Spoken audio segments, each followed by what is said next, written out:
Okay, good morning, everyone, and welcome to the Symposium on Bird Monitoring in India. This is the fifth such symposium. Then we've had this every year since 2021. In all years, it's been online with a combination of talks and so on, streaming on YouTube and people interacting. And in the past 3-4 years, we've had the interaction on Discord.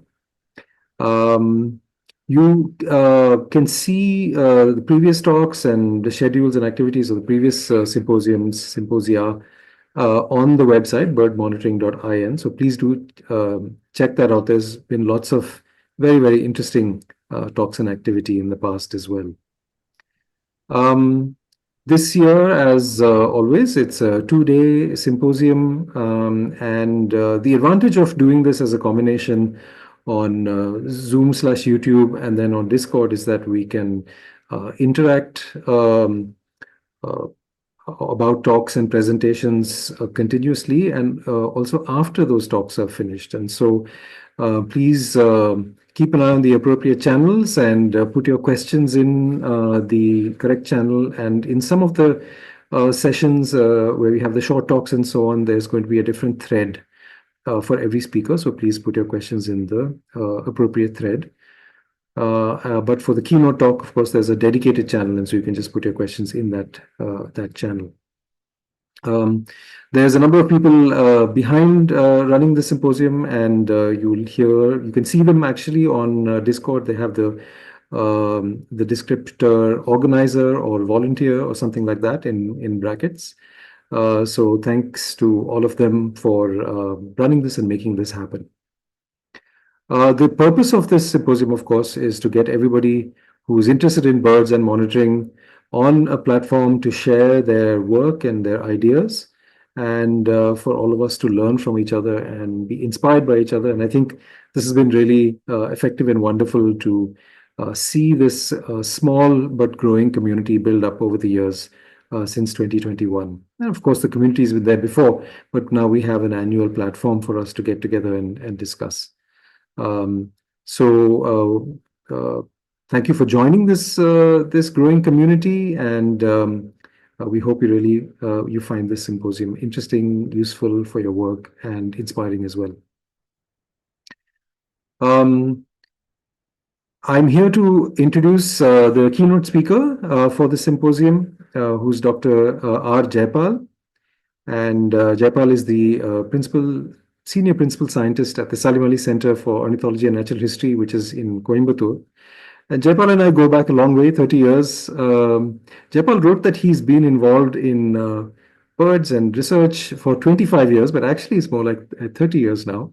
And we both overlapped at the Wildlife Institute of India. We were both students over there. And Jayapal has since gone on to do so many things, so many, many, many things. I can't even begin to describe you. He's done surveys in far-flung and difficult and dangerous and wonderful places. He did his PhD on the birds of central India. And Jayapal is one of these rare people, I think, who spans almost the entire gamut of different things you can do with birds. So Jayapal has done research and teaches about evolution and systematics and taxonomy, biogeography, community ecology, population ecology, behavior. And I think Jayapal might be the only person in this country, who I know at least, who is an ornithologist through and through. That is, he is interested in and is an expert on pretty much everything there is to know about birds. And those of you who have happened to take the NPTEL online course in ornithology, for which Jayapal has teaches a number of courses and lectures, you will, I think, understand what I'm saying, that Jayapal's interest and wisdom and knowledge spans the entire gamut of ornithology. So it's really wonderful to have Jayapal here with us today. And without further ado, I'll hand over to him. Thank you, Jayapal. Hey, Suhail. Thanks, Suhail. That's very generous. Yeah, Suhail, you rightly said that, I'm pretty much interested in everything about birds, and I should thank the Bird Monitoring Symposium people to give me this opportunity to talk on urban birds. It is again very, a topic which is very close to my heart as well. And thank you. And can I share the screen? Yes, Jayapal, please do. Is it fine? Yeah, it's visible. Thank you. Oh, thanks, Preeti. So, good morning, everyone. As I said, this is a topic which is of recent interest to me, the monitoring urban birds in India. So this is actually a picture of P4 right in the core of the Coimbatore city. I think this was taken during the COVID period, actually. So we all know that living in an increasingly urbanizing world, and if you look at this map, it's quite scary. And I mean, by one recent estimate of the UN, population group, by 68 to 70% of the people are going to live in urban areas by 2050 globally. So, of course, the definitions of what constitute an urban area differs from country to country. In India, we follow the Register General Census Operations. Basically, they have all the census in India. They consider urban areas two categories. One is that all the municipal corporations, municipalities, cantonments, and townships are any area that has fulfilled these three sub criteria, like minimum population of 5,000, minimum population density of 400 per square kilometer, and minimum 75% working males and non-agricultural pursuits. And I read that they're going to keep the same definition in the next census as well, which is going to start in 2027. And by the India Economic Survey of Niti Aayog, 40% of the population of India will be in urban areas by 2030. That is 3 years down the line, and that's going to be put a lot of pressure on the urban ecosystems because with burgeoning urban populations, obviously we'll expect they're going to put a lot of pressure on other natural resources in urban areas like air, water, and more importantly, land. And this pressure on these resources are going to affect the urban biodiversity, most importantly, birds too. Well, we do not have how many species of birds that are found in urban India, and I just ran a quick check through our database, and we thought that probably 250 to 300 species of birds can be found in urban India.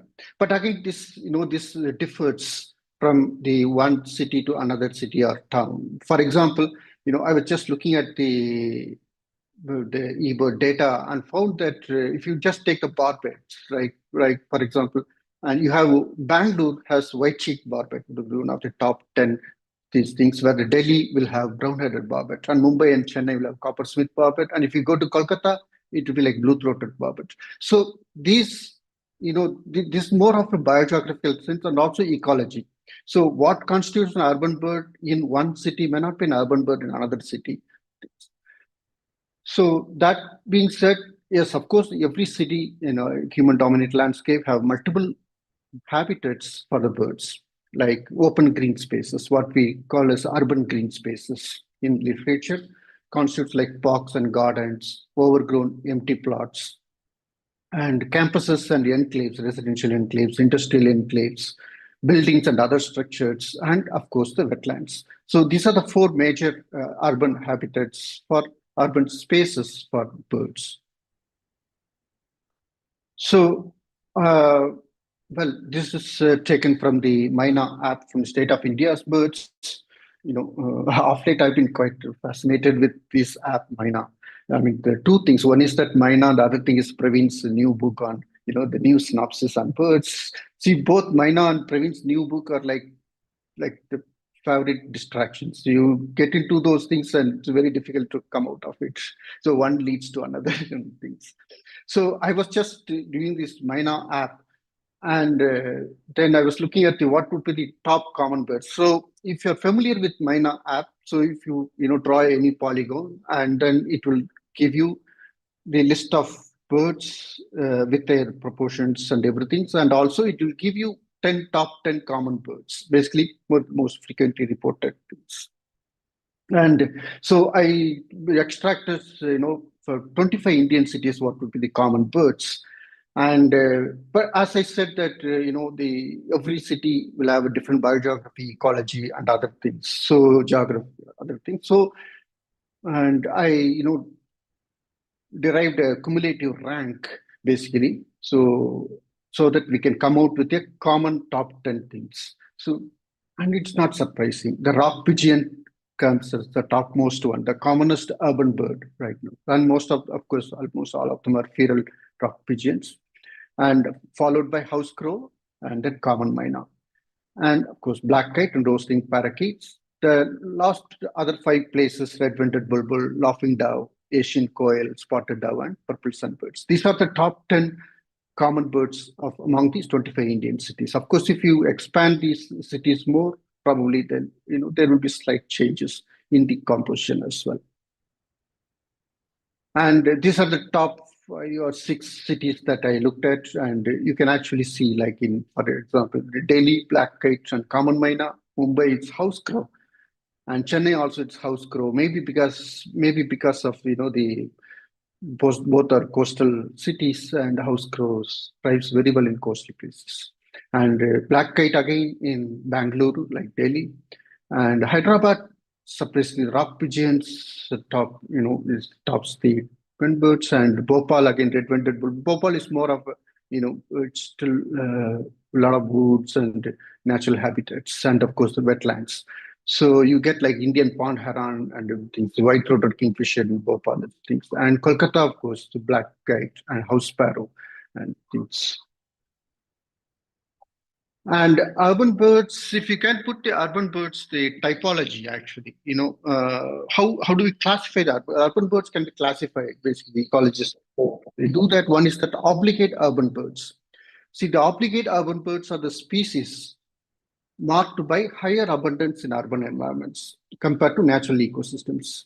And these obligate urban birds, they follow human settlements. Wherever the human settlements happen, they follow the human settlement, and they thrive very well. For example, the rock pigeon, house sparrow, common myna, Asian quail, and house crow, and of course the black kites. So compared to the natural ecosystems, we always find higher density in the urban environments. So they call obligate urban birds.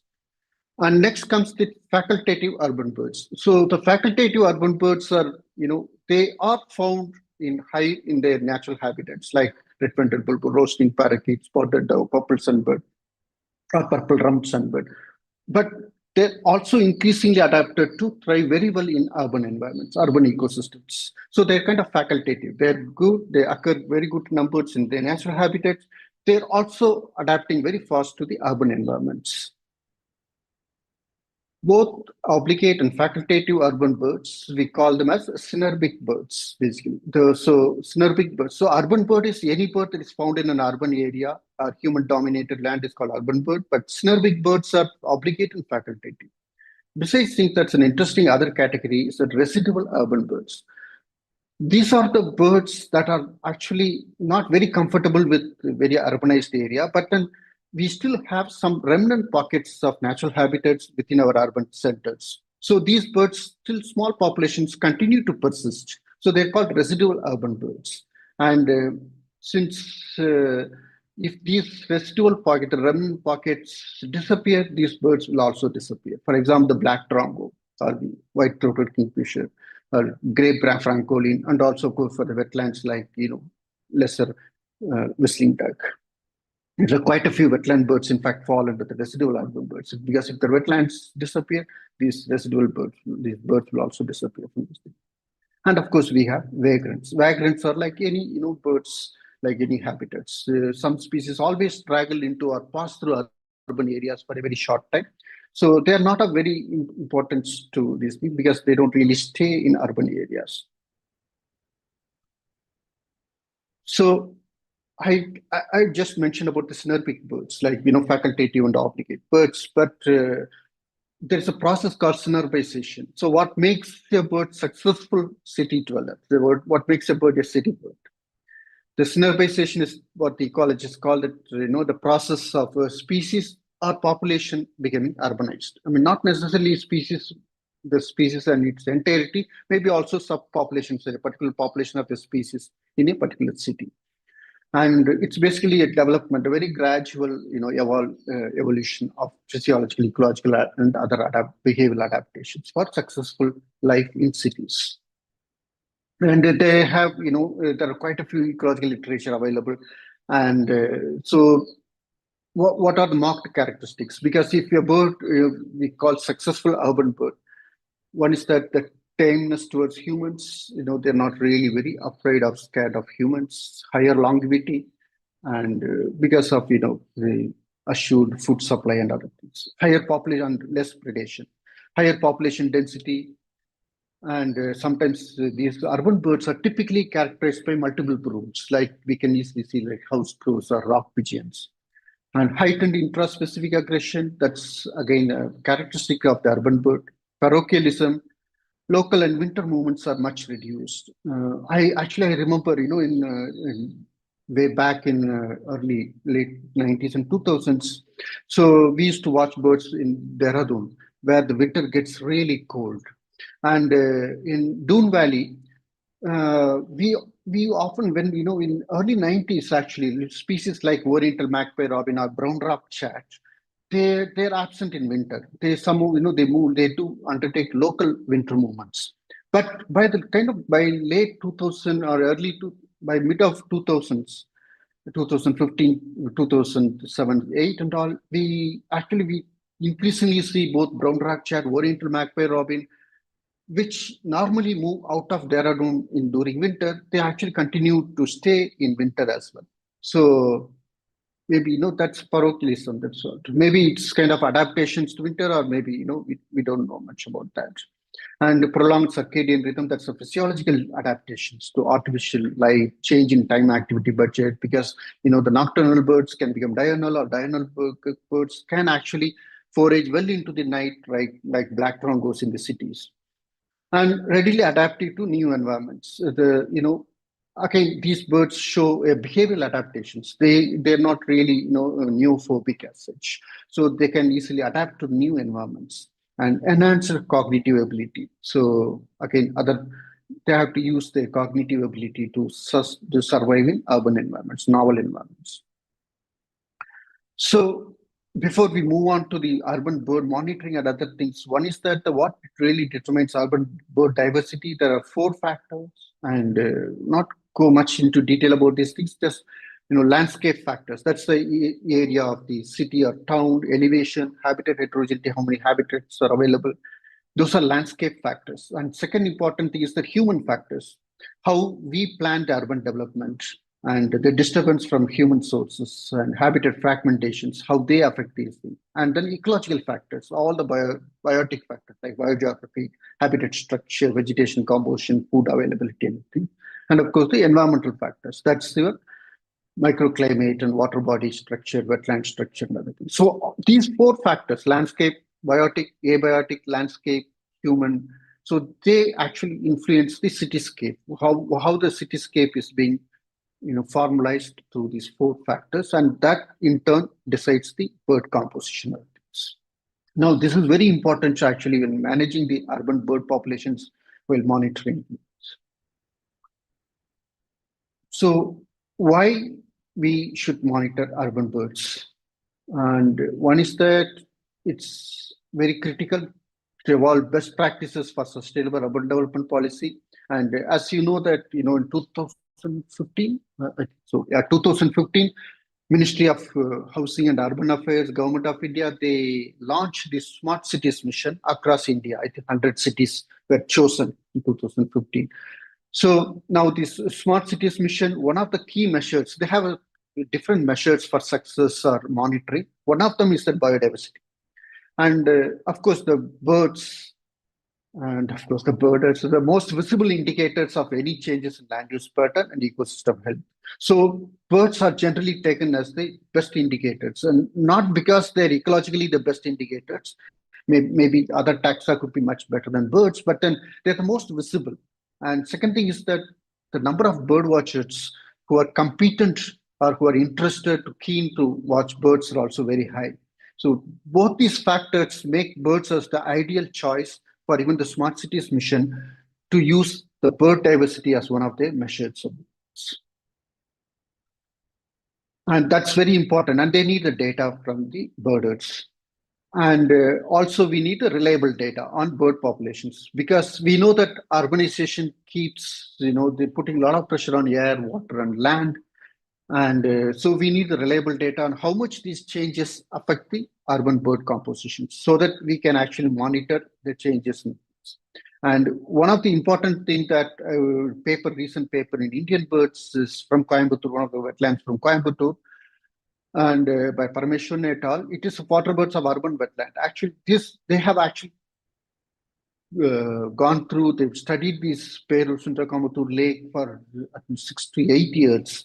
And also they looked at the impact of the smart cities mission and fishing activity and how over the years it has changed the diversity and composition. And this, in fact, this data has gone to, it's been taken notes by the Coimbatore Smart Cities Mission people as well.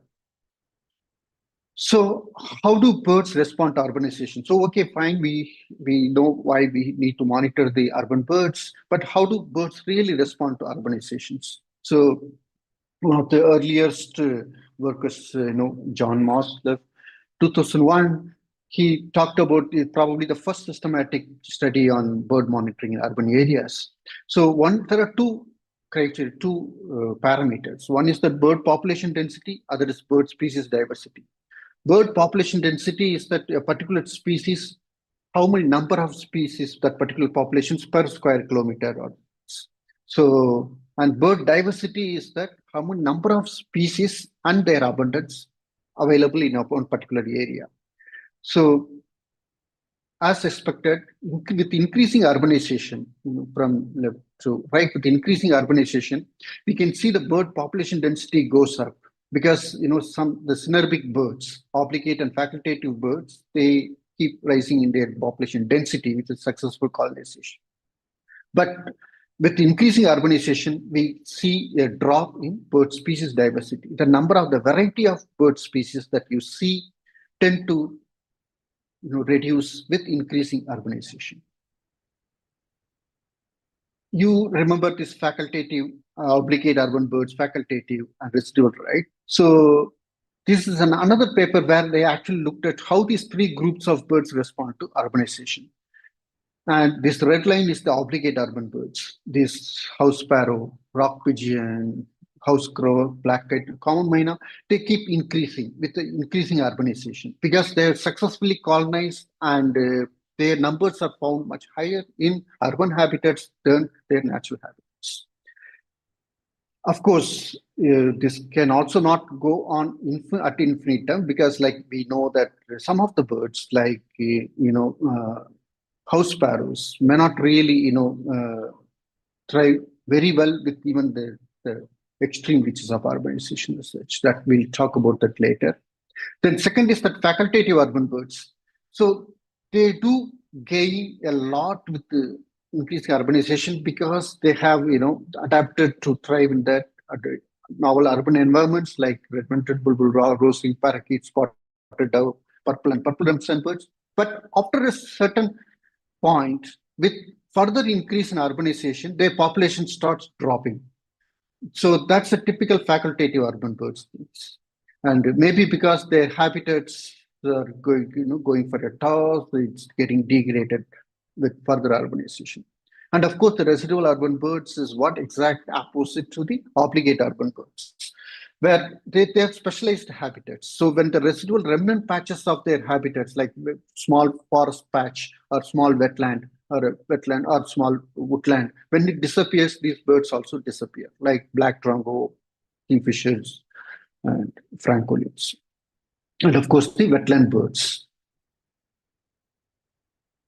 This is another important paper by again John Maslow paper in that work. Actually, they looked at collected the data on all the other across the Northern American birds, where they have actually looked at the exotic species and they looked at the taxa. Then they found that how much, what are the each bird taxa respond, how do they respond to the urbanization? So they reviewed some, I think, 138 papers, publications, and then they found how much support has been found for negative, positive impacts. And for exotic species, it's the exotic species is the positive thing. So higher the urbanization, the most number of studies they found that higher the number of exotic species. Of course, this data is for the Northern America and also some in Eastern Europe as well. So swifts and swallows gain from urbanization. Also, the brood parasites gain a lot from these things and ground nesters. But on the contrary, canopy nesters, cavity nesters, and raptors, they show negative response to increasing urbanization. So now this is an interesting study. This may not be as applicable to India, but then it will be interesting to look how the birds in India, urban birds in India, with the different groups, they respond to urbanization. So that it would be an interesting study. So what would be the current status of urban bird population in India? So there are quite a few studies and surveys on birds in Indian cities. I know that there are lots of theses are available, but the population trends, which we can obtain only with the long-term monitoring of urban birds, that remain largely undocumented or anecdotal at best. And so maybe the birders who've been birding in a particular urban area for a very long time, they can tell us which species are going up in numbers, going down in numbers. But then, as data, if you look at the data as such, we have very little. And so even State of India's birds, which is based on the trend analysis based on frequency of reporting, so they have not really delved deeply into the analysis of urban birds as separate from the other birds, but maybe a possibility in future. I think we probably, we should expect in future editions. So these are some of the widely observed trends. Again, it is based on, the feedback from the birders, local birders, and our common sense. And what we think that probably what increasing birds is like common myna and rock pigeons, of course, both are increasing trend. That's also supported by data, and also Ashiprinia, again, SOIB 2023 just pointed out that Ashiprinia population is now increasing. But Ashiprinia is one species which, again, we do not know. It's quite mysterious why it has showing a very increasing trend even in urban areas. Like 20 years back, we don't get to see, like in places like in many parts of southern India. But only people, I remember 90s, we used to go to Mysore or Bangalore to see Ashiprinia, actually, in this city. But now most of the cities and towns have Ashiprinia populations. And then since this Asian quail population is increasing, maybe as a response to house crow, increase in house crow populations, host populations. But on the other hand, house sparrow, red-fronted bulbul, white-throated kingfisher, and black drongo, probably they show the decreasing trend.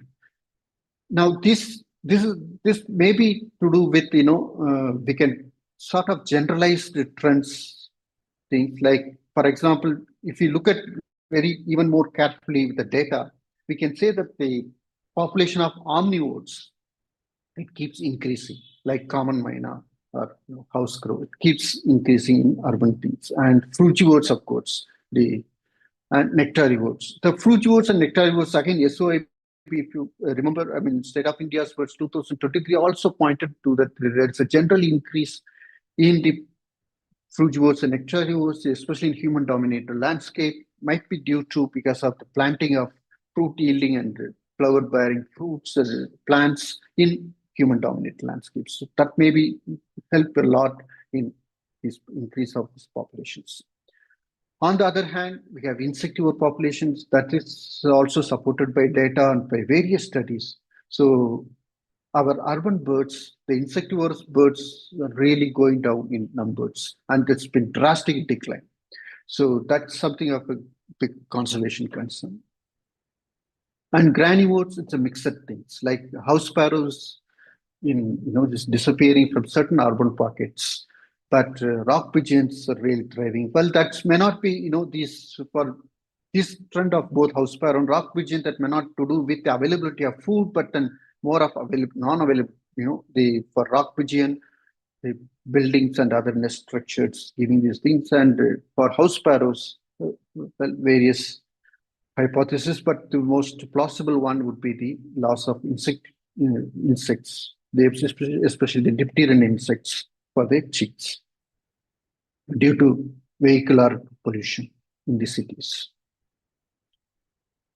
So again, okay, we have already shown these 6 cities, and I just took Hyderabad as one model things and wanted to look how these common birds, their ranking keeps shifting over the years. So the data, I took it from the MINA from 2013 to 2024 with the same polygon. And so it's very interesting. More or less, the rankings remain more or less same, but some of them it's showing interesting things like, for example, it's a trends in abundance rank. It doesn't mean that population increase or decrease. It just means that the top 10 common birds in each year in the city of Hyderabad alone. So if you can see the first rank, the topmost one, the purple sunbird, the purple sunbird now remains 2024, it more or less remains this, but 2013, it was the 9th rank, but then it went up and then remained stable at the top one, and red-vented bulbul and rock pigeons, again, it's very top these things. And interestingly, the Ashiprinia has very, staggered trend. With some years it increased, some years it decreased, showing a lot of dynamism in the local populations. And of course, the house crow again has a very varied population trend, the abundance trend in city of Hyderabad. So, but this is just a trend in the abundance rank. But if you look into their actual populations or the frequency of reporting, we can do further analysis of each cities. It would be really interesting to do this analysis. So that's a bit of the status of the urban birds in India. And of course, we are going to listen to several talks that's coming up in this today and tomorrow's symposium from various parts of India, including urban pockets. So, but I just want to give you an overview of what could be the methodological approach if someone wants to want to study the urban birds or monitor urban birds.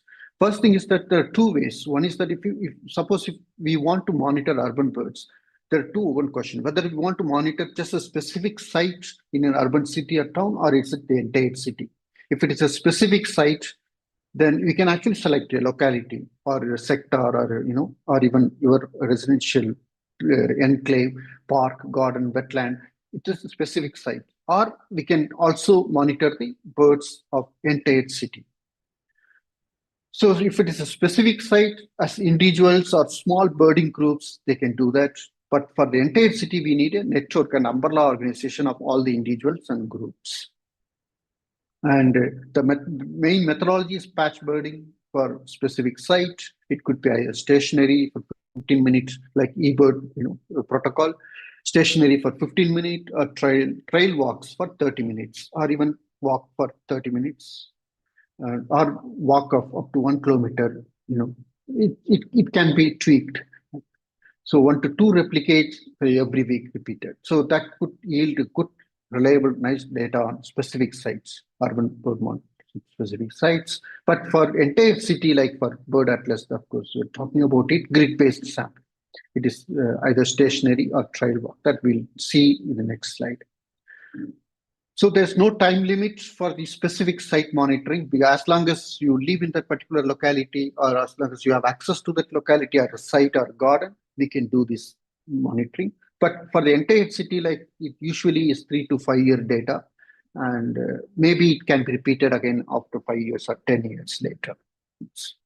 And the output is that the specific site, we generate long-term data of population trends for entire city. It would be the city bird atlas. So that's one of the prime outputs of any urban bird monitoring. So as I said, city bird atlas is to seeks to map the presence or absence or abundance or frequency of birds that choices ours, and it should be a geographically and politically well demarcated area through replicating space and time. That's the actual definition of a bird atlas. Of course, before we start the bird atlas project, we need to have a lot of questions. We need to answer a lot of questions. What taxa that we are targeting? What attribute, whether it is a species diversity or just the population density or frequency of reporting, or what are the boundaries? What are the, is there this city or the target area's clear boundaries? What spatial scale the atlas is being mapped? Whether it is one square kilometer or it is 4 square kilometer. How many seasons are we going to cover? 3 seasons or 2 seasons per year? How many grades? So all these questions have to be answered while designing the bird atlas. Of course, we have long now, the history 2000. The earliest one attempt was in 2006, Atlas of the Birds of Delhi and Haryana, and so Bill Harvey, Nikhil Dev sir, and Vikram Gravels. It was probably the very first attempt on Atlas in India.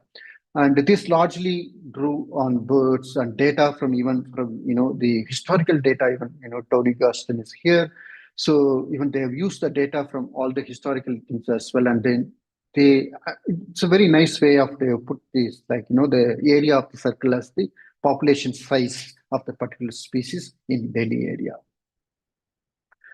But the very systematic things which came up in 2014 to 16, the Mysore City Bird Atlas. Now this Mysore City Bird Atlas has changed the trend, and it has probably set the trend for the bird atlas projects in India. So by Shivprakash et al. And also the Mysore Nature team. So, and they evolved a sampling design and protocol, which is largely still followed in across now all the recent City Bird Atlas projects. It's like, they use 60 volunteers with 2 training workshops. So they have gridded the entire Mysore city, like 2.2 by 2 by 2.2 kilometers things. And then each grid will have 4 subgrids. And then each one of the subgrids, they will do 30 minutes duration. So this is twice a year they do that things. And these are some of the key findings that you can see in that paper that published in Indian Birds. So you can actually look at this grid. So the output of the bird atlas would be like, you have the grids are the Mysore city, and the darker the color, it will be the higher number of species. That's the species richness. And also the reporting frequency. For each species wise, what is the reporting frequency? For example, black kite, very high reporting frequency, almost all over the Mysore city. But house sparrow, it's found in only a select pockets. So the question is that again, what would be the optimum grid size for bird atlas monitoring? That depends on various factors. So if you intend to do a bird atlas project in a particular city, you need to look at 3 criteria: total area of the target city, heterogeneity of land use. So how many habitats are available? Is it more or less homogeneous cityscape, or is it a very heterogeneous one? If it's a lot of land cover patterns, so you may have to really decrease the grid size. If it is a very homogeneous, you can still manage with a larger grid size. And of course, the availability of volunteers, trained volunteers, good birds, and other resources. And based on the Mysore and also the Kerala bird atlas things, so the experience, we can now say the best practices for any city bird atlas would be like primary sampling grid would be 3 by 3 kilometers. Then secondary, each primary thing can be again 1 by 1, 9 subgrids you can have it. And then you can monitor the birds with each 1 or 2 subgrids per grid. So of course, since the Atlas project is a mapping one, so we need to align it with the Survey of India coordinates of lat long. So it's easier to have 3.3 and 1.1. And as I said that again, the next major thing was the Atlas of the Birds of Kerala, the entire state bird atlas. This is probably the only state bird atlas currently available in India, and they have actually, this is, since it was a state level bird atlas, so they have looked for 6 by 6 kilometer grids, but it also covered both urban and semi-urban forested, the entire. So these are some of the city bird atlases right now ongoing, and it's quite exciting, like Ahmedabad Bird Atlas, Delhi, Coimbatore, Hyderabad, Pune, Bhagalpur, and also, of course, the Goa. So I think Goa would also be the second state bird atlas after Kerala once it is completed. So, okay, now urban bird monitoring. Okay, fine. Bird atlases are one major, nice product that comes out of urban bird monitoring, which is also very important and useful. But we can also move beyond bird atlases. Why the data from the regular monitoring of urban birds? In what way they can actually be useful? One is that the bird environment associations. So we can actually study the bird environment, how the bird populations increase or decrease to changes in their immediate environment, immediate habitats with, like smart cities mission, or if someone is planning an infrastructure in the city, like, relaying roads or construction of a flyover by replacing natural vegetation. So what damage it could do these things? So for this question, we need to have this bird environment association that can come from the long-term monitoring of the urban birds. And of course, they study breeding and movement phenology of birds. The long-term data again generates, like some of these urban birds also undertake either local movements or even the long-term movements. So that again would be interesting to see whether these long-term changes are happening. Like, for example, the black red start in northern and central Indian cities. So their arrival time and the departure time is strongly tied to the other environmental factors, including climate change. And also urban development plan. These days, every urban development body, they come out with a master plan and also the urban development plan for these things. And one of the things that they want to know is that what would happen if they do construct the infrastructure, and or the other question is that what should we do to maintain this bird diversity? So that's a constant question that we face from urban planners. So please tell us, what should we plan? The first question would be like, what should we plan to attract birds? So no, but we need to tell them saying that what is more important, whether it's a patch size shape. Patch size shape is that the natural remnant patches of vegetation, like in a small forest or jungle. Now, is it that's the size or shape, or is it even the corridors, like 2-3 jungle woodlands which is connected by an avenue trees or something like that? So there are, in literature, there are quite a few conflicting results, because some of the studies support the avenue trees or corridors are very important to maintain these urban birds. Some of the studies strongly support it, just the patch size and shape, and also the habitat structure, and whether it is a vegetation or wetlands. So if it is a vegetation, whether how much it should be, the higher GBH stand, or whether it is a young generation, secondary vegetation, or wetland, if it's a wetland size and water level, water quality, other things. So these are important. Which are these factors that would help us to, this thing only comes from the urban bird diversity. And of course, they examine the impact of invasive species on native urban birds. That invasive species could be even native also. Like, for example, this was taken, we did an all India survey of synanthropic birds, the common birds in human-dominated ecosystem at SECON from 2017-2022.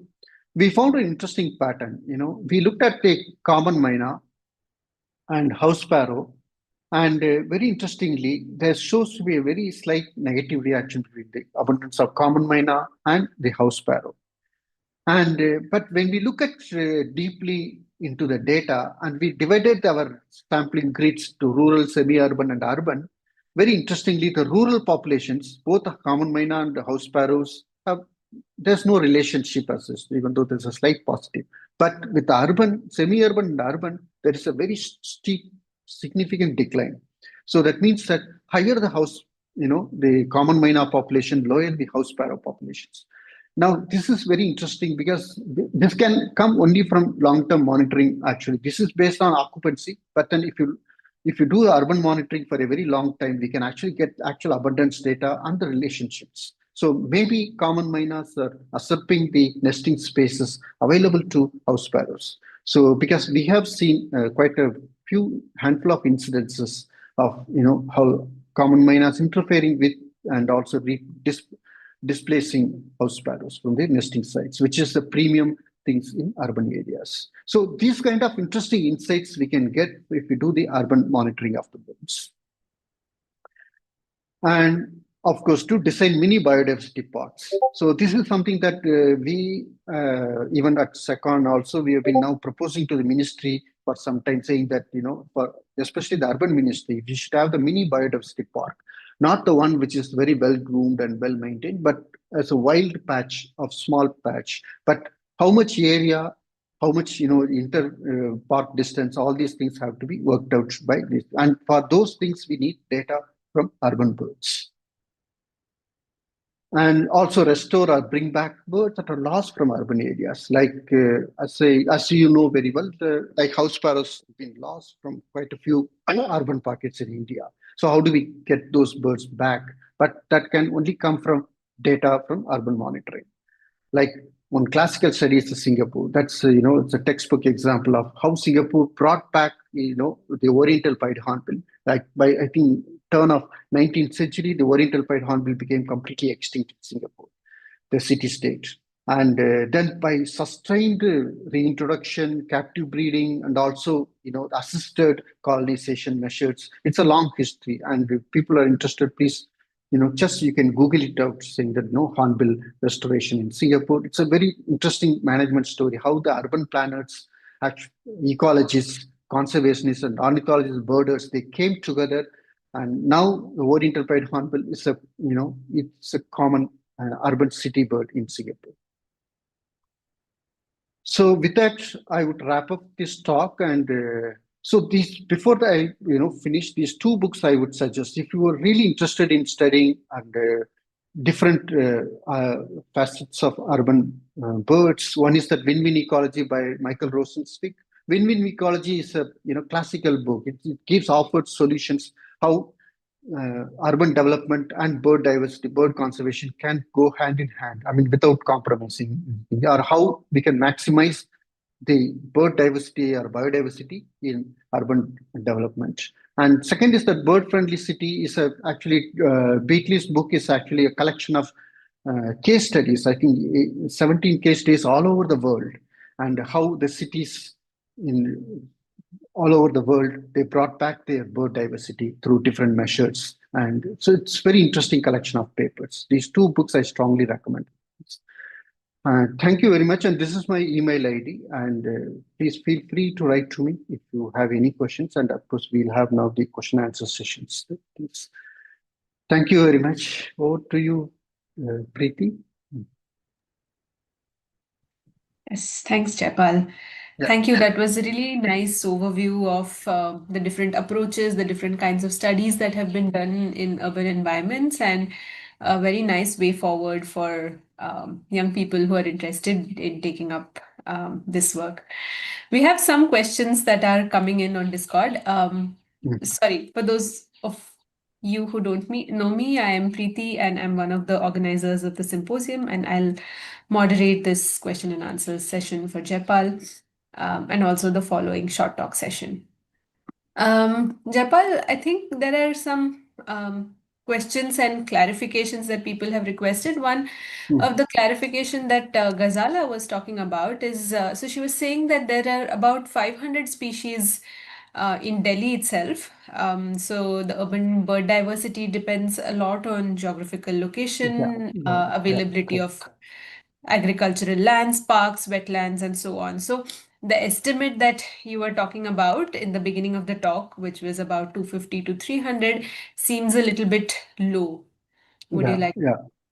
Yes, Gazala. Actually, what I meant by 250, 300 is that, the typical urban birds and also a typical urban bird across the landscape of India and something like not the specialized habitats and other things. And of course, like we have, as I said, that like the grey hornbill you can see in Delhi, but you won't see grey hornbill so much in in Chennai.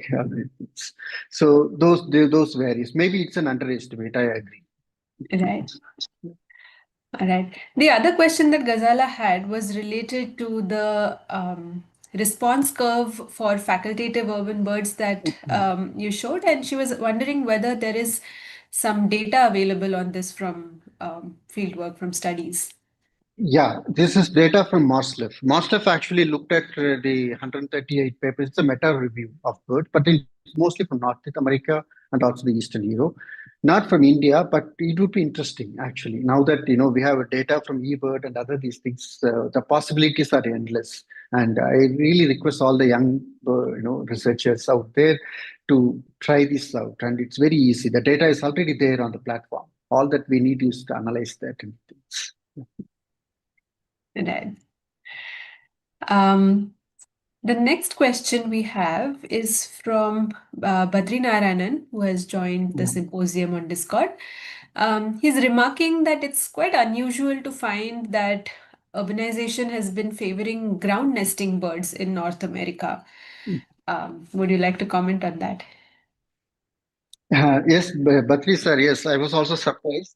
And so maybe maybe they looked at this, Bob Quail and other things, and also the urban. And the other thing, important thing we need to keep in mind is that urban, what they define as urban, is very different from what we define in India. In US, urban is like what urban is that they looked at the other infrastructure. There are a lot of this built-in area, the percentage proportion of built-in area, unlike our definitions. So maybe that's what we need to look into, and then what could be the reason why the ground nesting birds keep increasing showed an increase in urban areas in North America. Right. But probably it may not be true in India, of course, definitely. Right. Yeah. Right. The other question, I think pigeons draw a lot of attention always when it comes to urban birds. So there are a few questions also related to the myna house sparrow, interesting relationships that you spoke about in the end. Alan is asking, is it possible to say that perhaps rock pigeons are replacing house sparrows from their earlier dominated spaces? It's not an overall trend, but something more specific. Could it be related to some interspecies interactions? Yeah, and possible, but the problem is that rock pigeons and house sparrows, their nesting spaces are very different. Rock pigeons usually prefer the ledges in buildings, ledges and window sills and ledges and other things. But where the house sparrows actually prefer the cavities, any pipeline cavity or any, crevices, where the miners also eye. So there's a strong competition between common miners and house sparrows for these cavities in urban places, which is becoming increasingly rarer. I think that's maybe that's the competition that we predict, we hypothesize. But of course, again, we don't have any systematic data on that. Right. Right. Arvind is asking, he says he hopes that biodiversity parks or eco parks are more clearly defined for local bodies to follow. He says, for example, in Tamil Nadu, they make eco parks which are anything but promoting the ecosystem, very high concretization, and Yeah, there's so many yeah, ornamental plants being planted in these yeah, eco yeah, parks. yeah, yeah. That's true, Arvind. In fact, that's the problem with even the smart cities mission. So what they mean by you know uh, basically beautification of a lake or wetland or even eco park, all this has been ornamental, and that's not going to really help the biodiversity. So what we mean by biodiversity park is like what we in Delhi, that's been practiced, like the Aravalli Biodiversity Park or Yamuna Biodiversity Park. That's a classical example of how the biodiversity park should be created. And also in near Jaipur, Pradeep Kishan and all these people are now developing a biodiversity park for these things. So these are the classical models where the native vegetation and other things, not the ornamental, and it's not, biodiversity parks are not for people. We should make it very clear. This thing. Biodiversity parks are not for people to have a recreational value or something like that. We still can have a recreational value if it helps for the urban planners, because they have to justify for spending money on that. But a large part of the biodiversity park should be left for the biodiversity. Yeah. Yeah, your point is well taken. Right. Let's take a question or two more and then close. We have somebody, Gajanan, is asking about black drongos declines that you spoke about. He is saying that in his observation, he's seen that they're increasing in urban areas, particularly in green patches. Yeah. What do you think about that? Yeah, correct. Yes, Gajanan, you are right. And as long as there is, green patches or, some open natural vegetation is available within the city premises, these are residual, urban birds. As long as their habitats are available within the urban setting, urban mosaic, they are fine. But once they're gone, black drongos will leave, will leave. Right. People are still, I think, typing out questions, Jayapal.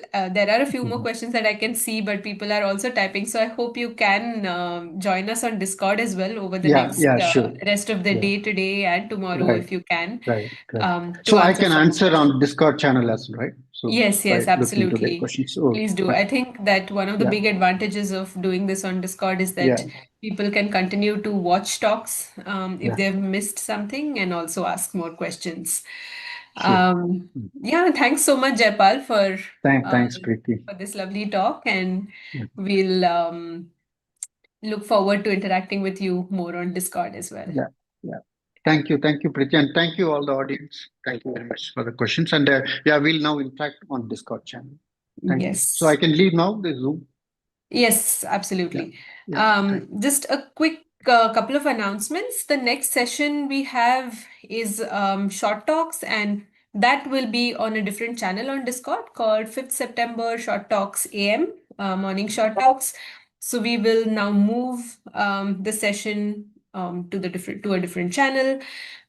But we'll take a couple of minutes to transition from this channel to a different channel. So please watch out for the YouTube link on that channel. And I will be moderating that session. And please hang around and ask questions to our speakers from that session as well. So see you in a few minutes.